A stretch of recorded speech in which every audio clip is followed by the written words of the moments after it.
बिस्मिल्लाहिर्रहमानिर्रहीम अस्सलाम वालेकुम। मैं ਤੁਹਾਡਾ ਵੀਰਾ ਅਖਤਰ ਸਮੇਲ ਜੋਕਾ ਅੱਜ ਦੇ ਇੱਕ ਨਵੇਂ ਤੇ ਅਨੋਖੇ ਪੰਜਾਬੀ ਵਿਲਾਗ ਦੇ ਨਾਲ ਮੈਂ ਤੁਸਾਂ ਵੀਰਾਵਾਂ ਦੀ ਖਿਦਮਤ ਦੇ ਵਿੱਚ ਹਾਜ਼ਰ ਹਾਂ।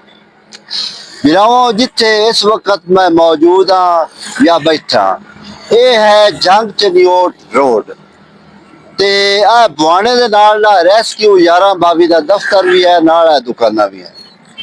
ਇਹ ਆ ਜਿਹੜਾ ਰੋਡ ਹੈ ਨਾ, ਤੁਸੀਂ ਵੇਖਦੇ ਪਏ ਹੋ, ਇਹ ਮੇਨ ਰੋਡ ਹੈ ਤੇ ਸਾਰਿਆਂ ਵੀਰਾਵਾਂ ਨੂੰ ਪਤਾ ਹੈ ਵੀ ਜਿਹੜੇ ਰੋਡ ਹੈ ਨਾ, ਇਹ ਲੱਖਾਂ ਨਹੀਂ, ਹਜ਼ਾਰਾਂ ਨਹੀਂ, ਲੱਖਾਂ ਨਹੀਂ, ਕਰੋੜਾਂ ਰੁਪਏ ਦੀ ਲਾਗਤ ਨਾਲ ਇਹ ਰੋਡ ਬਣਦੇ ਤਿਆਰ ਹੁੰਦੇ। ਉਸ ਤੋਂ ਪਿੱਛੇ ਇਹਨਾਂ ਰੋਡਾਂ ਤੇ ਗੱਡੀਆਂ ਚਲਦੀਆਂ ਸਫ਼ਰ ਕਰਦੀਆਂ।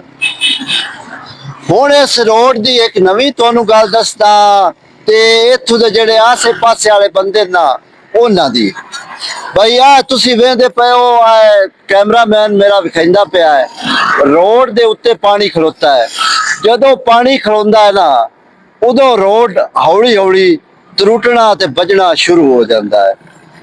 ਤੇ ਇੱਥੇ ਮੈਂ ਉਹਨਾਂ ਇਦਾਰਿਆਂ ਨੂੰ ਆਖਾਂ ਬਈ ਕਿਉਂ ਨਹੀਂ ਇਹਨਾਂ ਚੀਜ਼ਾਂ ਨੂੰ ਵੇਂਦੇ।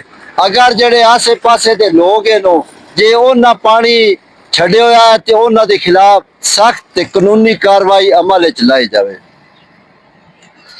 ਤੇ ਵੀਰਾਵੋ, ਇਹ ਤੁਸੀਂ ਵੀ ਸਿਆਣੇ ਮਿਆਣੇ ਹੋ, ਕਮੈਂਟ ਕਰਕੇ ਦੱਸਣਾ ਹੈ ਬਈ ਆਹ ਜਿਹੜਾ ਪਾਣੀ ਹੈ ਨਾ, ਇਹ ਰੋਡ ਨੂੰ ਤਬਾਹ ਨਹੀਂ ਕਰਦਾ। ਹੁਣ ਜੇ ਇਤਨੀਆਂ ਹੀ ਗੱਲਾਂ, ਜੇ ਜ਼ਿੰਦਗੀ ਦਿੱਤੀ ਇਜਾਜ਼ਤ, ਜੇ ਜ਼ਿੰਦਗੀ ਦਿੱਤੀ ਮੋਹਲਤ, ਨਵੀਆਂ ਗੱਲਾਂ ਦੇ ਨਾਲ ਤੁਹਾਡੀ ਖਿਦਮਤ ਦੁਬਾਰਾ ਹਾਜ਼ਰ ਹੋਸਾਂ। ਆਪਣੇ ਸੱਜਣ, ਆਪਣੇ ਬੇਲੀ ਅਖਤਰ ਸਮੇਲ ਜੋਕਾ ਨੂੰ ਦਿਓ ਇਜਾਜ਼ਤ। ਅੱਲਾ ਬੇਲੀ।